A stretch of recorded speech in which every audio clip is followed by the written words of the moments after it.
반갑습니다. 후배 전도사님들과 함께 말씀으로 만날 수 있어서 참 좋습니다. 오늘 제게 주어진 시간이 23분 가량이고 올해 채플 시간의 주제가 영성을 포함한 세 가지라고 해서 저는 영성 파트의 내용으로 말씀을 준비했습니다. 그래서 저는 목회자의 영성에 대해서 말씀을 나누려고 하는데 그 중에서 목회자의 자세와 태도에 대해서 말씀을 드리고 싶습니다. 여러분보다 먼저 목회자의 길을 걸어가고 있는 저인지라 본문 말씀의 이 구절 자체가 목회자인 우리들에게 정말 필요하다고 느껴져서 오늘 말씀을 이 본문을 텍스트로 삼았습니다. 내 양떼 형편을 부지런히 살피며 내 소떼에 마음을 두라는 이 말씀은 풀타임 사역자로 시작한 지 얼마 지나지 않아서부터 제 마음판에 새기고 이 말씀을 곱씹으면서 사역해 왔습니다. 그래서 저는 제 책상의 맨 앞쪽에 이 말씀을 기록해서 부착해 두고 또 지금도 역시 제 사역의 현장에서 맨 앞쪽 책상 앞쪽에 이 말씀을 부착해 두고 사역하고 있습니다. 잠언 27장 23절 말씀은 이 본문을 강의하거나 분석할 필요 없이 구절 자체로 사역 현장에서 어떤 삶을 우리가 살아야 될지 아주 분명하게 말씀해 주고 있습니다. 본문의 양떼 형편을 부지런히 살피는 것과 소떼의 마음을 두는 것은 따로따로가 아니라 일도 내용도 연결되어 있습니다. 이 말씀은 하나님이 양떼와 소떼를 돌보는 얘기 주신 미션의 말씀입니다. 그래서 양떼를 부지런히 살피는 일과 소떼의 마음을 두는 일은 하나님이 돌보는 일을 믿으시고 맡겨주신 일이라는 것입니다. 부지런히 살핀다고 하는데요, 이것은 무엇을 말씀하시는가? 양떼 형편을 살핀다는 것입니다. 그런데 여러분, 양떼 형편을 살핀다고 할 때 그냥 적당히 대충 살피는 것을 부지런히 살핀다고 하지 않습니다. 미션을 맡은 이가 그 마음을 양떼의 형편에 둘 때 부지런히 살필 수 있습니다. 무슨 말씀이신가? 하나님이 믿으시고 맡기신 그 일에 마음을 두고 최선을 다하라는 말씀입니다. 그런데 하나님께서 믿으시고 양떼 소떼를 우리에게 맡기셨는데 우리는 그 일에 마음을 두고 최선을 다하고 있는가? 여러분, 우리 현실은 의외로 양떼와 소떼보다 다른 것들에 관심을 두고 사역하는 경우가 적지 않습니다. 그러니까 하나님께서 믿으시고 양떼 소떼를 우리에게 맡겨두셨는데 우리는 양떼 소떼의 마음을 두지 않고 딴 일 하느라고 너무나 바쁘고 분주하게 지낼 때가 많다는 것입니다. 아직 여러분들은 목사가 되지 않았고 또 단임 목사로 사역하고 있지 않기 때문에 나는 안 그럴 거라고 생각할 수도 있지만은 잠언 27장 23절 말씀이 살아서 내 속의 역동함을 체험하지 못한다면 지금 여러분들이 비판하고 비난하고 있는 그 선배님들하고 거의 닮은 꼴로 여러분들도 사역하게 될 수도 있습니다. 그럼 어떻게 할 것인가? 여러분, 우리는 이미 목회자가 되고자 신학생이 되었는데 우리는 어떻게 하면 좋겠습니까? 저는 여전히 부족하고 허물이 많은 사람이지만 오늘 본문과 함께 일상 속에 읊조리는 몇 구절의 말씀을 중심으로 목회자의 자세와 태도에 대해서 말씀을 나누고 싶습니다. 목회자로 바른 마음, 바른 정신을 갖고서 사역하기 위해서는 먼저 하나님의 말씀과 기도로 거룩해져야 한다는 것입니다. 이 내용은 디모데전서 4장 5절 말씀 그대로입니다. 영성생활의 필수품은 말씀과 기도라는 것입니다. 일상 속에 말씀이 읊조러지고 기도의 호흡이 계속 이어지고 있는가? 이것은 영성생활의 기본기라는 것입니다. 말씀이 무엇이고 기도가 무엇인지 우리는 너무나 잘 압니다. 그런데 내 삶의 자리에 지금 말씀과 기도가 움직이고 있고 내 삶의 자리에서 또 호흡이 되고 있는가? 이게 정말 중요하다는 것입니다. 저는 풀타임 사역자로 이 사역을 시작한 이래 거의 한 30년 정도 시간이 지나가고 있는데 아침 시간에는 거의 매일 말씀을 묵상하고 하루를 시작했습니다. 말씀 없이 하루 일과를 시작하는 것과 말씀을 묵상하고 하루를 시작하는 것은 확연한 차이가 있다는 것을 너무나 잘 알기 때문입니다.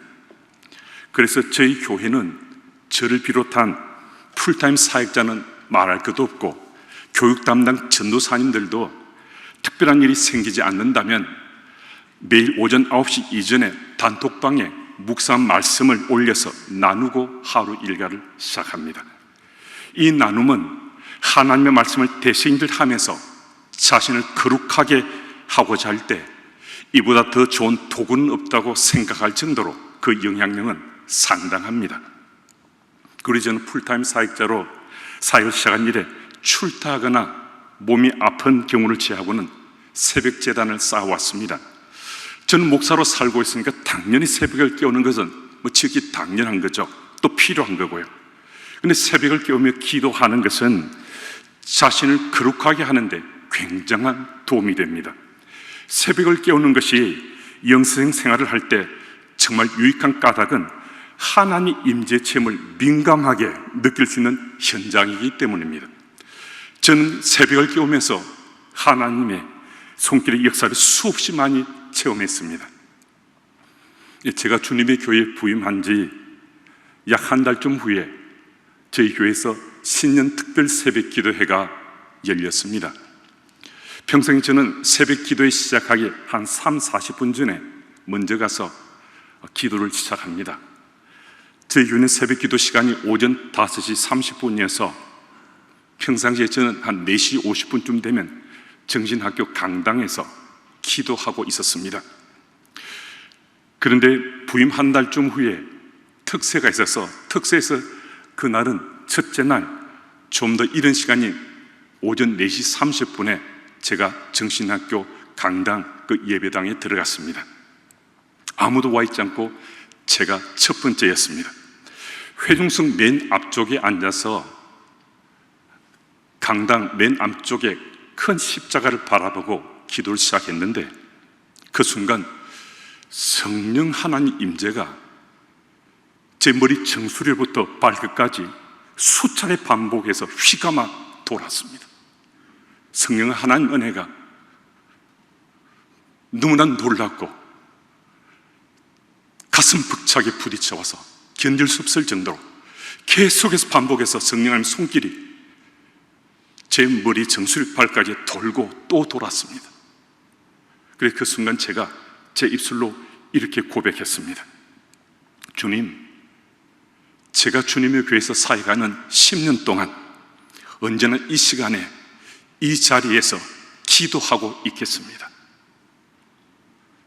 저는 약 4년 반 전에 그날 회중석 맨 앞좌석에서 기도하는 가운데 이렇게 말씀드린 후에 오전 4시 30분이면 항상 그 자리에서 기도하기 시작했고 지금도 오전 4시 30분이면 그 자리에서 기도하고 있습니다.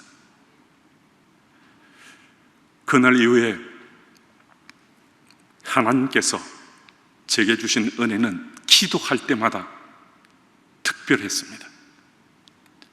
저는 담임 목사니까 타임키핑을 할 수 있잖아요. 시간은 제가 조절할 수 있습니다. 하지만 새벽에 기도하는 것은 정말 특별하고 제가 시간을 키핑할 수 있는데도 낮이나 밤에 시간을 빼서 기도한다는 것은 쉽지가 않았습니다. 그래서 저는 새벽에 기도하는 영성을 참 소중하게 여기고 저뿐만 아니라 저희 교회 부교역자들은 새벽 기도 시간이 마치고 나면 1시간가량 남아서 모두가 다 기도하고 또 성전을 빠져나갑니다. 왜 이렇게 새벽에 기도하게 되었는가? 새벽 영성을 통해서 하나님께서 제게 주신 은혜가 특별했기 때문입니다.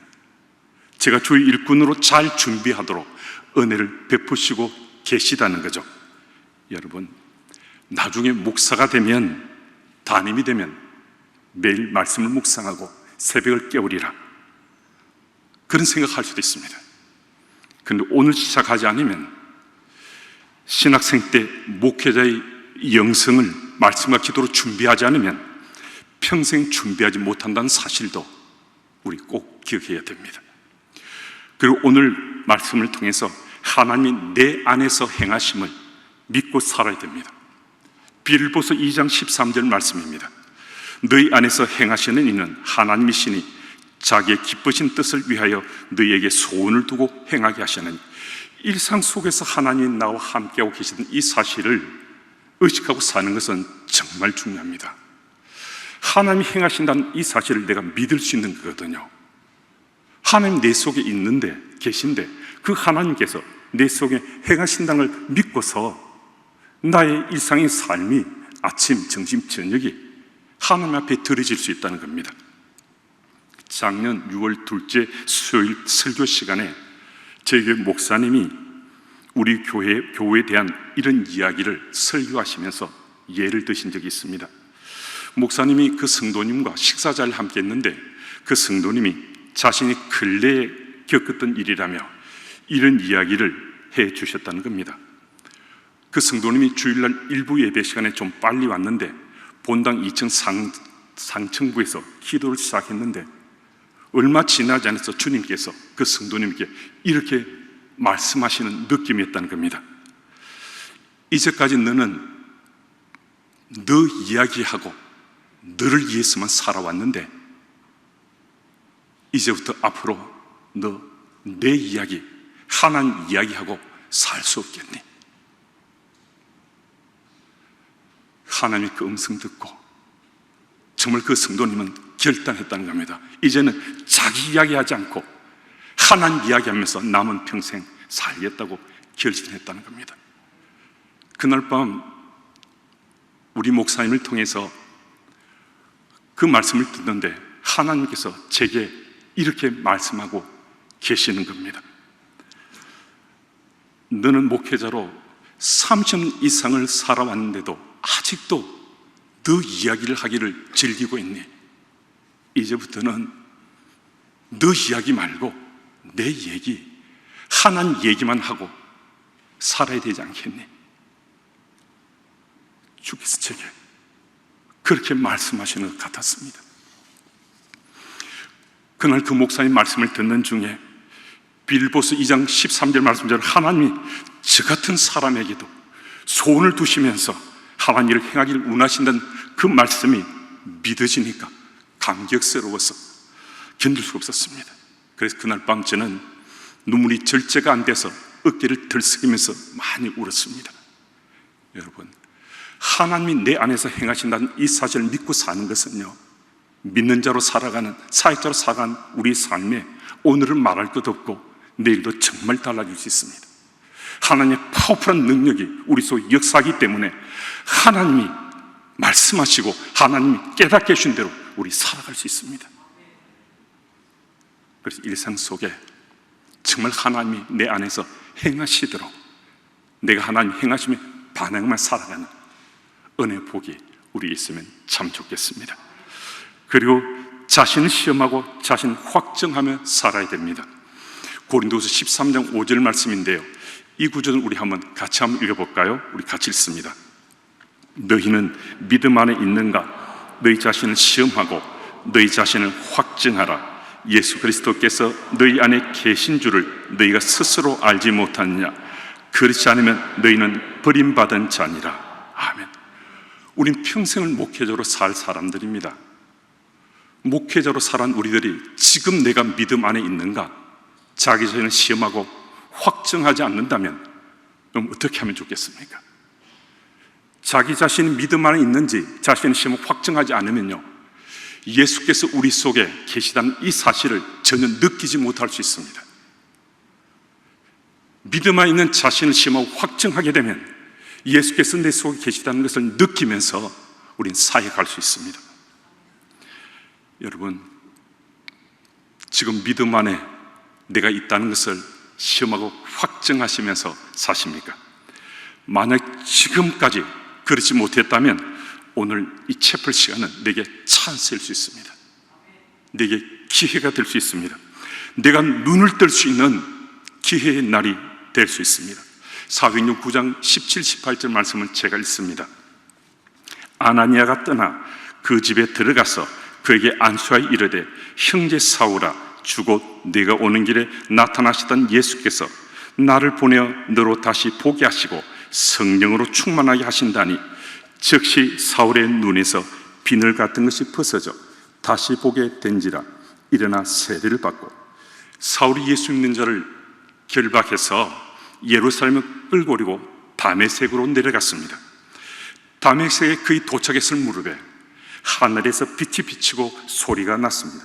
사울아 사울아 내가 어찌 나를 박해하느냐. 사울이 깜짝 놀라서 묻습니다. 주님 누구십니까? 내가 박해하는 예수니라. 사울이 얼마나 충격을 받았겠습니까? 땅에 엎드린 사울이 일어났는데 눈이 보이지 않았습니다. 다메섹으로 의기양양 입성하려던 사울이 있는데 실제로는 앞이 안 보이는 상태에서 다른 이의 손에 이끌려서 다메섹으로 들어갔습니다. 그때 주께서 아나니에게 명해서 사울에게 가서 안수해서 다시 보게 하라고 말씀하셨습니다. 그래서 아나니아가 사울에게 가서 안수하니까 사울이 눈을 떴습니다. 이때 사울의 눈에 비늘 같은 것이 벗겨져 다시 보게 되었다라고 말씀하고 있습니다. 이 구절에 다시 보다는 다시란 뜻의 헬라어 접두어 아나와 보다란 뜻의 블레포가 합성된 단어입니다. 아나 블레포는 다시 보다는 뜻도 있지만은 위로 보다는 뜻도 있습니다. 그러니까 아나가 다시로 번역되기도 하지만은 위로도 번역되기 때문입니다. 아나니를 통해서 안수를 받고 다시 보게 됐을 때 사울은 이전의 사울이 아니었습니다. 그의 시선이 위로 보는 사람으로 변해 있었습니다. 그가 눈을 들어 위를 바라보는 사람이 되었을 때 사울은 세상의 욕망과 탐심과 엘리트의식을 완전히 벗어낼 수 있었습니다. 이전과 전혀 다른 가치관과 목적의식을 가지고 살아갔습니다. 오직 예수 복음을 전하는데 자신의 삶을 걸 수가 있었습니다. 2년 수개월에 코로나 팬데믹의 깊은 터널을 벗어나고 있습니다. 이제 우리는 코로나 이전 세상으로 다시 돌아갈 수 없습니다. 모든 것이 새로워질 세상입니다. 새롭게 눈을 떴습니다. 세상을 다시 보게 됐습니다. 바로 이 타이밍에 우리 아나 블레포 하십시다. 다시 보게 될 이 타이밍 속에 우리 위로 눈을 들어 바라보는 우리 찬스로 우리 기회로 삼으십시다. 그래야 우리는 진정 소떼와 양떼의 마음을 두어서 평생 살아가는 주의 일꾼이 될 수 있습니다. 20분가량에 제가 전한 이 말씀을 듣고서 여러분의 생각을 단번에 변화시킬 수 없다는 사실을 저는 잘 알고 있습니다. 하지만 오늘 나눈 이 몇 구절의 말씀을 기억하고 그 말씀 따라 살아가게 되면 변화의 관점은 다르더라도 파워풀한 하나님의 말씀의 능력이 우리를 주께 쓰시는 귀한 물건으로 분명히 써주실 것입니다. 이건 틀림없습니다. 여러분, 세상이 마음 둘 곳 참 많습니다. 목회자로도 관심도 참 많을 수 있습니다. 그런데 목회자로 사는 우리들이 만약에 말입니다, 하나님께 믿으시고 맡겨주신 내 양떼, 내 소떼에 마음 두는 걸 최우선으로 하지 않으면 그 사람은 겉으로는 분질을한 괜찮아 보이는 목회자일지 모르겠지만 하나님 앞에서는 아닙니다. 하나님께서 그런 목회자를 기뻐하지 않습니다. 평생의 사회 현장에서 다른 무엇보다도 저도 앞으로도 그렇게 당연히 해야 되겠지만 여러분들도 사회 현장에서 그 무엇보다도 양떼, 소떼의 마음을 두고 사람이 기뻐하는 것 말고 하나님 기뻐하시는 것 행하고자 바른 마음, 바른 정신으로 살아가시는, 정말 참 여러분들이 좋거든요. 또 사랑하고 싶은 마음이 있습니다. 후배들 여러분들에게 이 말씀을 꼭 전해드리고 싶습니다. 하나님이 좀 귀하게 쓰시는 주의 일꾼으로 멋지게 쓰임받는 여러 후배 전도사님 되시기를 마음으로 소망합니다. 주께서 이미 준비하고 계시지만 그래도 기도하라고 말씀하시는 에스겔 기자의 말씀대로 기도하오니 우리 소망하는 것들에 응답하시는 예수님의 이름으로 기도드립니다.